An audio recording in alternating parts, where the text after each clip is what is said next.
welcome to YouCube. Today is Wednesday, February 11th, 2015. This is our 4th episode of YouCube, and so our big upcoming campus events include the Hegemony Project's Benefit Fundraiser, which is February 18th, that's a week from today, and that's 5 to 8 in the Mabel Tainer. Tickets are $8 in advance and $10 at the door. They're going to have jazz ensemble, slam poetry, and even a drag show. So that's a really great opportunity.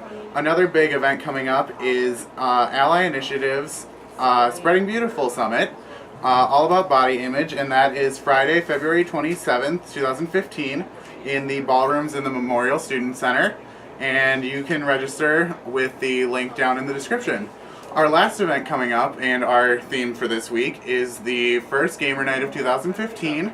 That is February 20th, 2015, and that's a Friday. And so we're going to have board games, video games. Rumor has it that there's going to be a Wii U with the new Smash Brothers game. That's going to be pretty epic, so make sure to go to that. And so with that, our weekly topic this week is gay gaming. And our special guest today is Justin Nelson, the creator of the first ever Gamer Night. So I'm super excited for that, and without further ado, let's welcome him in. And we're back, and we are here with Justin Nelson, the original creator of the Gamer Night, back when he was a first-year assistant here at the Cube. So do you want to tell us a little bit about yourself? Like your year, your major, your first video game, anything? Yeah, so my name is Justin. I am a sophomore this year. I am a art student, studio art. I really love video games, always have and always will. When creating the first Gamer Night, it was because I wanted to contribute to the LGBTQ community in a way that I could see me enjoying it.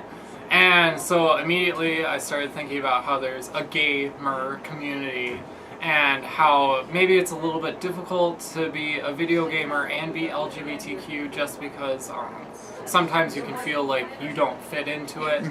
But yeah, so one of my first video games, N64 all the way, Nintendo was my childhood gaming system. Very first game that I ever played was Legend of Zelda: Ocarina of Time. I was very awesome to have parents that were gamers. It's like the most supportive parents for my addiction. That's awesome. And is that your favorite game to this day, or do you have a favorite? Honestly, I had Majora's Mask and Ocarina of Time around the same time, so I kind of took them both in as my two favorite games, so it's a toss-up between those two, but that franchise in general is just my everything. So you're Zelda all the way? Oh, definitely. From the tattoos to everything. It's everywhere. Fantastic. And so we are going to be talking about gay gaming, or gaming, which is basically just the sub-community, I guess, of video gamers in the LGBTQ community. For boys who like joysticks and girls who like rumble pads, pretty much. Yeah.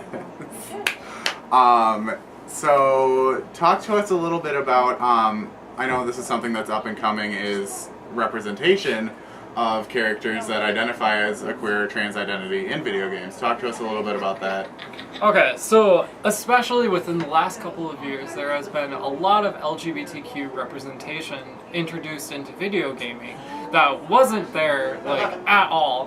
When gaming was first becoming popular in the 80s, there was nearly no representation at all. One of the first notified representations of any LGBTQ represented characters in mainstream gaming was actually one that you're probably a little bit more familiar with, but it's Birdo from Mario. Birdo was not identified as having a gender. It was insinuated that it was possibly a girl because of its pink color, but Birdo was one of the first, I guess you could call, trans individuals, as it was not a specified gender. After becoming much more mainstream, Nintendo actually censored that gender and eventually transitioned Birdo into female. And also, of course, doing the cross-canon with Yoshi to make it seem more feminine. But that might be one that a lot of people overlook. As that progressed, there's a lot more different representation, positive representations, not this sort of hazy gray area that it's been in. Dragon Age Inquisition has an openly trans member named Krem. That's a really great addition. In Kunadar, Krem would be an Akunathak. That's what we call someone born one gender but living like another. And Kunari don't treat those Akun people any differently than a real man. They are real men, just like you are. Maybe your people aren't so bad after all. A lot of games like Mass Effect, you can choose to be gay or bisexual, varying characters with different storylines, so done in a very respectful way. Yeah, I know that's been something that's been really popular in a lot of RPGs in the past few years, where basically the sexual spectrum is your playground. Yeah, really. definitely. So you were talking a little bit about good and bad representation, so talk to us a little bit about that. So, examples like Dragon Age and Krem, that's a positive representation because it's a fully evolved character that has depth and a personality. A lot of times, video games can rely on shticks and kind of like box in LGBTQ characters, if they even include them.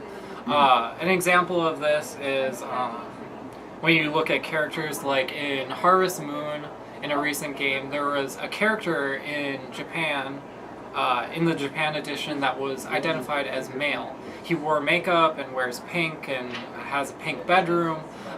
In the Japanese version, he is identified as being a male. But once it was brought into America, America turned his gender into female. That just goes to show some of the derogatory stereotypes that sometimes we apply to femininity. That's an example of probably bad representation. Imagine playing that as a young kid, and if you're going through some of those issues, finding out that your gender is switched due to the way that you behave. Yeah, and that's one of, I think, just in general society, not even just in video games, the mistake that gender identity and gender expression are the same thing, and they're not. Like, I could be covered in makeup and wearing a dress, and I could still identify as something that's not a female, but that's my choice.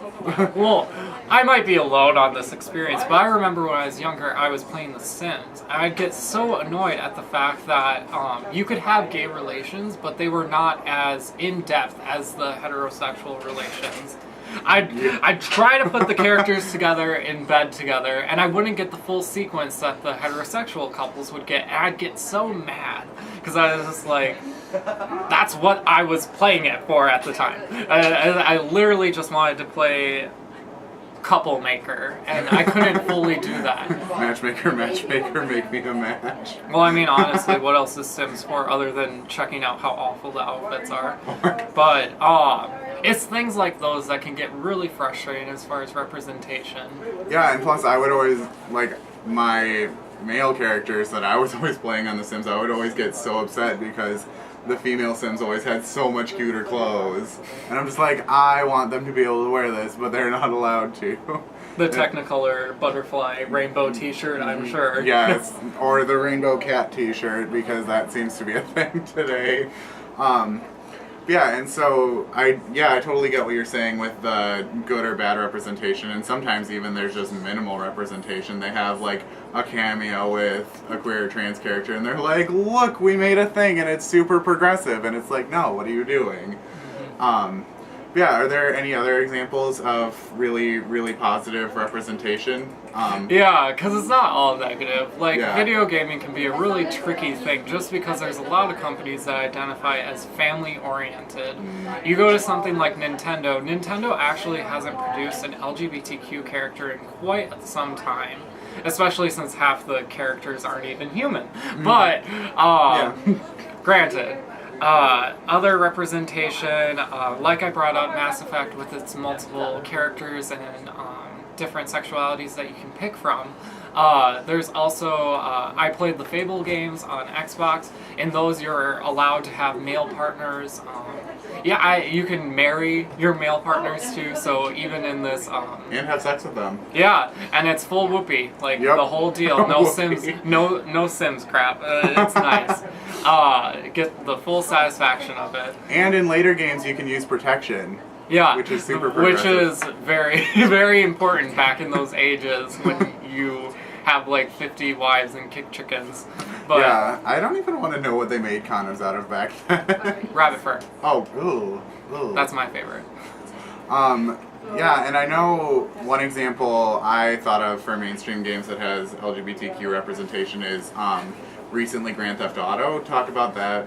Yeah, representation they as well. have actually a pretty in-depth gay character on there, and his story is oddly very sweet and bittersweet. It's very relatable, especially for Grand Theft Auto's market. It was a big deal just Yeah. because it was a lot of like these heterosexual 12-year-old boys that just want to shoot prostitutes, and all of a sudden they're confronted with this gay character that actually has some depth and importance to the storyline. So that was a huge leap, I would say. Yeah. Awesome. Well, that was a really good discussion. That was a lot of really good information. I even Yeah, learned some definitely. things. And so thank you. Yeah, Yeah, thank that you for was having me. really exciting. Don't forget to come to Gamer Night Friday, February 20th, 6 to 9 in 144, 146 Price Commons. Are you going to be there, Justin? Of course, I'm bringing the systems. Oh, I yeah. mean, I guess he kind of has to be there. So, without further ado, I think we're gonna stop filming so we can let people move around. This is the first time that we're actually filming with the cube open and populated, so there's some people chilling in the back if you've been hearing that. we trapped them. We trapped them. But without further ado, don't forget to subscribe.